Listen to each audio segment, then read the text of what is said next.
Panduan Isolasi Mandiri COVID-19 disusun oleh Dr. Neuni Zaira Lucy Asrini sebagai dokter internship di Puskesmas Karangpandan. Sebelumnya, mari kita ketahui terlebih dahulu apa perbedaan antara karantina mandiri dan isolasi mandiri. Karantina mandiri dilakukan oleh orang-orang yang terpapar virus dengan tujuan memisahkan orang yang dicurigai terpapar virus dari orang lain dan memisahkan orang riwayat kontak dengan pasien terkonfirmasi COVID-19 atau adanya riwayat berpergian ke wilayah dengan transmisi lokal. Sedangkan isolasi mandiri ialah memisahkan orang yang terinfeksi virus SARS-CoV-2 dari orang lain. Orang tersebut merupakan orang yang terkonfirmasi COVID-19, baik yang tidak bergejala ataupun yang memiliki gejala ringan dan dapat dirawat di rumah. Gejala ringan pada COVID-19 contohnya adalah batuk, pilek, nyeri tenggorokan, nyeri otot, demam, dan nyeri kepala. Apa yang harus dilakukan sebelum seseorang melakukan isolasi mandiri? Yang pertama, menghubungi dinas kesehatan atau puskesmas setempat. Dan yang kedua, mempersiapkan kebutuhan pokok sehari-hari. Ada 10 hal yang perlu dilakukan saat seseorang melakukan isolasi mandiri. Yang pertama, tinggal di rumah dan tidak berinteraksi secara langsung dengan tetangga. Yang kedua, memperhatikan perkembangan kondisi tubuh, yaitu dengan mencatat gejala yang muncul setiap hari, mengukur suhu tubuh dengan termometer, dan memeriksakan diri jika muncul gejala yang berat, contohnya sesak nafas, demam yang tinggi, nyeri dada, dan lemas. Sampaikan pertanyaan mengenai keluhan ke pihak puskesmas. Yang ketiga, gunakan kamar terpisah dan lakukan seluruh kegiatan di dalam kamar. Anggota keluarga dilarang masuk ke dalam kamar, kemudian buka jendela setiap hari dan pastikan ventilasinya baik. Lalu istirahat yang cukup dan hindari stres, serta siapkan hiburan dan hobi. Jika memungkinkan, gunakan kamar mandi secara terpisah. Jadi, kamar mandi pasien dipisah dengan kamar mandi anggota keluarga lain.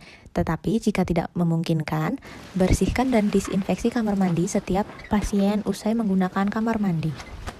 Yang kelima, hindari kegiatan bersama dengan keluarga dan dengan hewan peliharaan. Contoh kegiatan bersama yang dihindari adalah makan bersama, menonton televisi, berbincang-bincang. Kemudian, sebaiknya makan pasien diantar di depan pintu kamar. Lalu, hindari juga bermain dengan hewan peliharaan. Selanjutnya, gunakan alat makan dan alat mandi terpisah. Alat makan yang harus dipisah antara lain seperti sendok, garpu, pisau, piring, dan gelas. Kemudian alat mandi yang harus dipisahkan antara lain handuk, sikat gigi, dan gayung. Yang ketujuh, walaupun di dalam rumah, tetap gunakan masker bedah atau medis. Cara menggunakan masker dengan benar yaitu, yang pertama, pastikan masker menutup mulut, hidung, dan dagu, serta bagian yang berwarna ada di sebelah depan. Kemudian, tekan bagian atas masker supaya mengikuti bentuk hidung. Dan saat menggunakan masker dilarang menyentuh masker. Jika telah selesai digunakan, lepaskan masker dengan hanya memegang talinya saja dan langsung buang masker ke tempat sampah. Selanjutnya, langsung cuci tangan menggunakan sabun dan air atau menggunakan hand sanitizer. Jangan gunakan kembali masker sekali pakai seperti contohnya masker bedah. Kemudian ganti secara rutin apabila masker kotor atau basah. Usahakan jaga jarak lebih dari 1 meter dengan orang lain. 9. Mencuci tangan dan melakukan etika batuk. Mencuci tangan dilakukan terutama setelah batuk, bersin, sebelum makan, dan dari kamar mandi, serta setelah melepas atau memasang masker. Berikut ini 6 langkah mencuci tangan yang menggunakan sabun dan air mengalir. Pertama, basahi kedua tangan, gosok sabun pada telapak tangan, kemudian gosok kedua telapak tangan dengan gerakan memutar. Yang kedua, usap dan gosok kedua punggung tangan secara bergantian. Tahap ketiga, gosok sela-sela jari tangan hingga bersih. Yang keempat, bersihkan ujung jari secara bergantian dengan posisi saling mengunci. Yang kelima, gosok dan putar kedua ibu jari secara bergantian. Keenam, letakkan ujung jari ke telapak tangan, kemudian gosok perlahan. Bilas dengan air bersih dan keringkan. Mencuci tangan menggunakan air mengalir dan sabun dilakukan dalam waktu 60 detik. Kemudian bagaimana dengan etika batuk itu?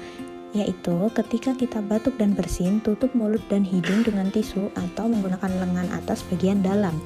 Lalu, segera buang tisu ke tempat sampah yang tertutup, lalu cuci tangan. Yang ke-10, berada di ruangan terbuka dan berjemurlah di bawah matahari setiap pagi. Kegiatan ini dapat dilakukan selama 15 hingga 30 menit dan dapat dilakukan sembari kamar sedang dibersihkan. Kapan seseorang dapat dinyatakan selesai dalam isolasi mandiri?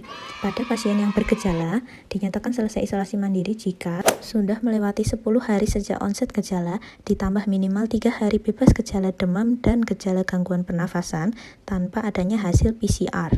Atau hasil PCR 1 kali negatif ditambah minimal 3 hari bebas gejala demam dan gangguan pernafasan. Sedangkan pada pasien yang tidak bergejala, dinyatakan selesai isolasi mandiri jika sudah 10 hari setelah hasil PCR positif. Walaupun sudah pulih dari COVID-19, akan tetapi virus ini dapat menyerang kembali di kemudian hari. Tetap patuhi protokol 3M dan jangan lalai. Sekian, apabila ada pertanyaan, tanyakan kepada pihak puskesmas terdekat. Terima kasih.